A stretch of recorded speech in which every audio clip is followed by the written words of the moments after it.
Toute paix durable commence par la fin de l'occupation d'une partie du territoire congolais. Là-dessus, il ne peut y avoir ni double langage, ni compromis moral. En contrepartie, la République démocratique du Congo prend devant vous 3 engagements clairs. Premier engagement, reconstruire. Dès la fin des hostilités, nous lancerons un plan d'aide d'urgence pour la reconstruction du Nord Kivu et du Sud Kivu.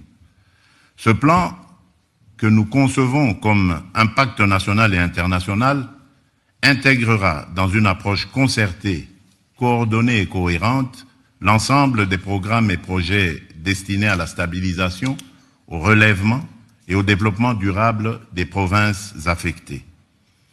Il visera à mobiliser environ 5 milliards de dollars à l'horizon 2026 pour la réouverture des écoles, la réhabilitation des centres de santé, la reconstruction des routes, le rétablissement des services sociaux essentiels et le retour digne des personnes déplacées.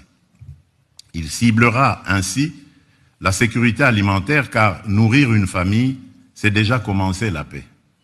Ce plan sera coordonné, unifié et transparent. Aucun territoire ne sera abandonné, aucune communauté ne sera laissée en marge. Deuxième engagement, protéger les plus vulnérables et responsabiliser les auteurs. Nous allons renforcer notre cadre juridique relatif à la protection des déplacés et des victimes de catastrophes humanitaires, notamment par l'intégration en droit national de la Convention de Kampala de l'Union africaine et l'adoption d'un dispositif légal pérenne de financement de l'action humanitaire et de réduction des risques. Dans cette perspective, une loi sur le financement de l'action humanitaire et de la gestion des risques de catastrophes sera prochainement adoptée afin de doter le gouvernement de mécanismes pérennes de financement conformément au cadre de Sendai 2015-2030 pour la réduction des risques de catastrophes et aux engagements pris lors du sommet humanitaire mondial d'Istanbul en 2016. Nous veillerons à ce que les survivantes de violences sexuelles soient reconnues comme victimes de guerre, accompagnées, soignées et réparées. Je tiens à rappeler que la redevabilité constitue une exigence fondamentale de la paix durable. Les administrations parallèles instaurées par l'AFC M23, les violations graves des droits humains et les atteintes aux civils ne resteront pas impunies.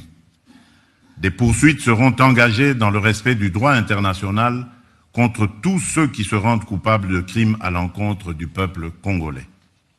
Troisième engagement, transformer la crise en levier de stabilité régionale.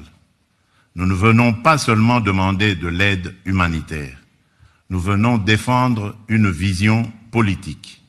La paix durable dans les Grands Lacs ne sera possible que si la région choisit l'intégration économique et la prospérité partagée plutôt que le pillage et la prédation.